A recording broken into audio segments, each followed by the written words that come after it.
Is this thing on? So who went to see A Working Man starring Jason Statham, directed by David Ayer, this weekend? What an amazing movie, and it beats Snow White. I bet Rachel Zegler and Disney are laughing on the other side of their face. It's hilarious. Oops, it's the phone. Hello? Oh, Rachel Zegler. I haven't spoken to you since we argued twice on Twitter. No, of course I haven't gone to watch A Working Man starring Jason Statham. No, I think it's terrible that it beat you to number one at the box office. I've been going every single day and night supporting Snow White with friends and family. We're loving it. It's like Gone with the Wind with lots of colour and CGI. I was spotted watching A Working Man. No, that must be my twin brother. Honestly, I would never go and see a film like that, Rachel. Welcome back to Movies TV Mad. I'm Mick, your host with the most just your girlfriends and your wives. You can follow me on X Twitter at Movies TV Mad, and on Instagram and on Threads at Movies TV Mad X, on TikTok Mad Mickey's World, and on Snapchat BMouth60. Mick, your host with the most. A very warm welcome to Monday. Yes, Monday.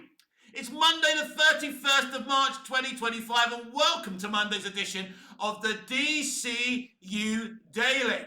Now today, I want to ask the question: who is James Gunn's Superman made for? Who's actually going to watch this movie?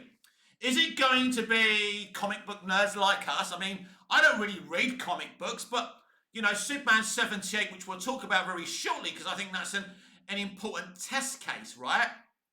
But, you know, that's how I fell in love with Superman via that movie as a little boy. So I was never really a comic book nerd.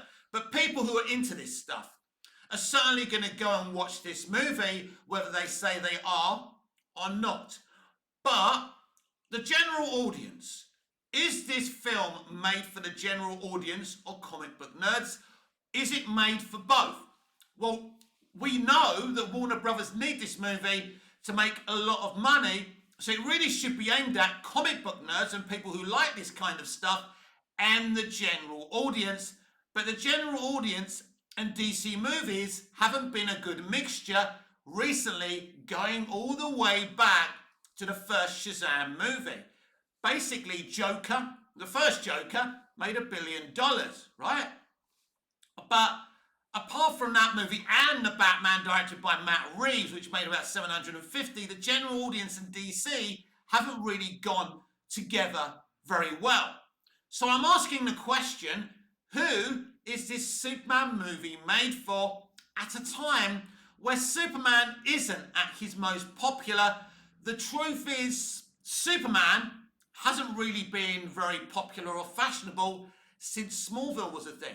Smallville made Superman fashionable again at a time when Superman and superheroes, by the way, weren't actually a trend, a fashionable thing to be into. But Smallville made it fashionable, right? And we're in a similar time again where Superman and comic books and comic book movies are not at their height.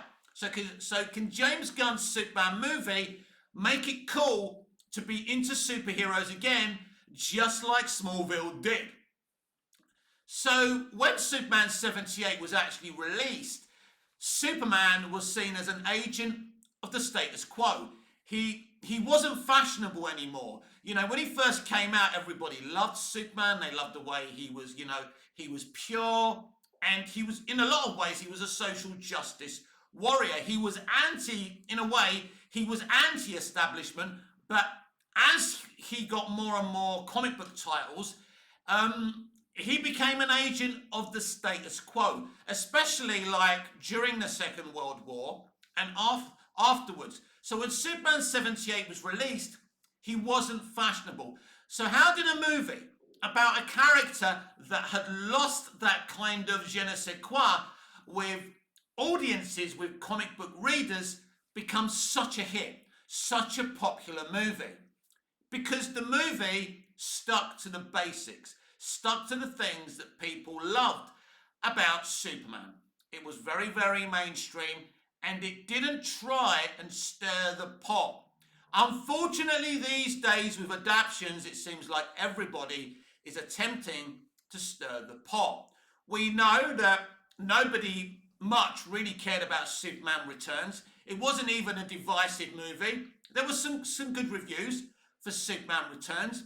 Ultimately, the movie was a flop. It cost just shy of 300 million.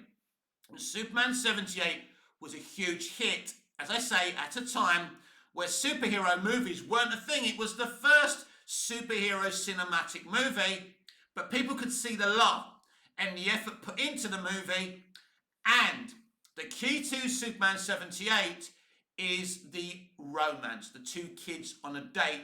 The romantic element of films was something that was coming back in at the time, and Donna was very, very hip to that. And I think that's one of the major reasons that film was successful.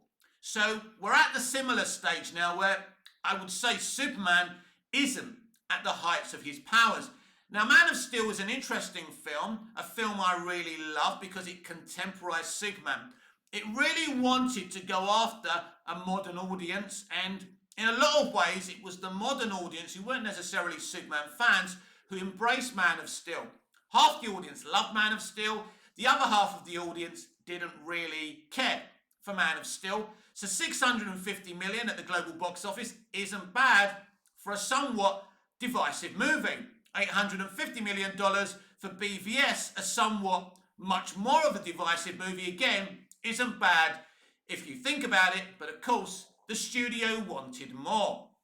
So now we have a Superman movie to launch the DCU. Now, if you're looking to launch a DC franchise, maybe Superman, my favourite character in fiction, isn't the best character to launch a DC cinematic, streaming, gaming, and whatever else universe. Maybe they should have picked another character. So it's interesting if James Gunn can make Superman relatable like Gotham Miller did with Smallville, and how Dick Donner and Tom Mankiewicz did with Superman 78. That's the level of those achievements, and that's the level that James Gunn needs to be punching at. But we have heard now that this is a somewhat experimental, episodic movie, very similar to Pulp Fiction and very similar to All-Star Superman. Now, I'm a little bit more excited about this film now that it's going to be an experimental, Pulp Fiction-y type of movie, right? That's going to be very episodic. It goes from one thing to the other. Apparently, I actually hope that the studio don't bully Gunn into changing what he's done. But let's look at it another way. We've got another visionary director giving us a visionary take of Superman, just like Snyder did and Goyer and Nolan did. So why did you get rid of Snyder if you brought someone else in who's also done another unique take, if that indeed is the case, right? It seems like this is going to be a big gamble again, but we don't know what this movie is. Now, CinemaCon starts tomorrow. Yes, April Fool's Day, it starts. Now, we've been told that there's going to be a full Superman trailer at CinemaCon. There's already posters around at CinemaCon, and there's merch around at CinemaCon for this Superman movie. Not overly impressive merch or posters, but it's there. So the big push for this movie begins at CinemaCon. When do I think we will see the main trailer? I'd be hugely surprised if we see it on the same day it launches at CinemaCon, wherever it is. It doesn't necessarily have to be tomorrow. I think CinemaCon's going for 3 or 4 days, a whole week, whatever it is, right? I would imagine, if it was me, and I've said this before, I would launch it on Superman Day. The problem with not launching it on the day it's out at CinemaCon, people are going to be floating around kind of, just pirate versions of the trailer. So bootleg copies of the trailer. That's the word I was looking for, bootleg. So the studio doesn't want that. We as the fans don't want that. We want to see the proper version of this trailer. So I think they may not have a choice actually, but to release it on the same day they do a CinemaCon. But I'm not so sure, because Superman Day is a huge day, and it will be a great day to actually launch this main trailer. And this main trailer is huge because the perception of this movie will be in this main trailer. So I am wondering who this movie is for, because here's the stark truth that I keep on mentioning on my videos and on social media. The TikTok generation, the kids of today, Gen Z, do not go to cinemas and they do not watch television. They see cinema and television as a prehistoric animal. It's a bit like us and vinyls. Once CDs came out, we stopped playing vinyls and cassettes, didn't we? Because they were prehistoric to us. This happens in every generation. But the problem is, this industry is targeting the TikTok generation. It's a bit like fancying someone who doesn't fancy you back. That's what's going on in entertainment. They're chasing the hip Gen Z. They're making things very inclusive and representative for Gen Z's sake. But Gen Z are going, well, thanks for bowing down to our rules and bending the knee. But nah, we won't be going on a date with you. We won't be watching your TV and we won't be watching cinema. So I very much doubt that Gen Z will be interested in a Superman movie. So who will be interested in a Superman movie? You and me, you and me, and you and me. That's it. That squashes down the avenue that this movie has to make money. So it's interesting. Then you ask the question, who's going to come and watch a Fantastic Four movie? Are the general audience still interested in MCU movies? Well, when we look at the box office, it's not looking good for them either. It could be that it could be another poor year for comic book movies, and so far that is actually the case. So I don't see how Superman makes huge green. But maybe Gunn has made such a good movie that people will come and see it. Not looking good, by the way. As I was jokingly mentioning on the top of the show, David Ayer has got the #1 movie this week. And it's A Working Man starring the brilliant Jason Statham. I haven't seen the movie. I've never seen a Jason Statham movie in my life. But I do think it's ironic that this movie is kicking the crap out of Rachel Zegler and Snow White, because this is the very type of movie that New Hollywood have tried to eradicate. And surprise, surprise, it's produced by the action king, Rocky Balboa himself, Sylvester Stallone, and it's an adaptation. So it's an old-fashioned type of kind of, straight white male, action dude. And this is the type of movie that New Hollywood, woke Hollywood, have tried to eradicate. So the irony isn't lost on me. So they're going to have to make more movies like this. Do you imagine the conversations at Disney right now? They've been vested with the very movie, the very type of action hero, the very type of character that they hate, right?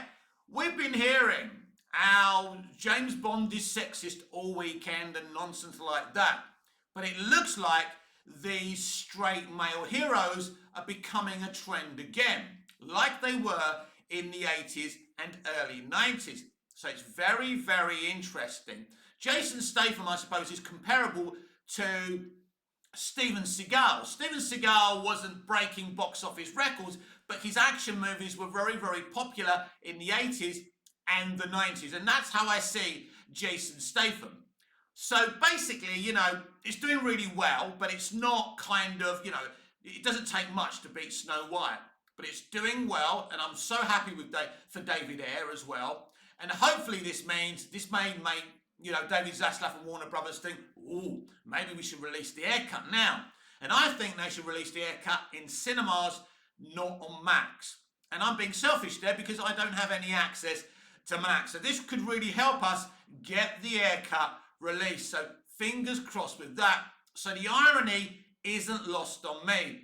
I am fascinated by this Superman movie. I'm fascinated. Is it going to be any good?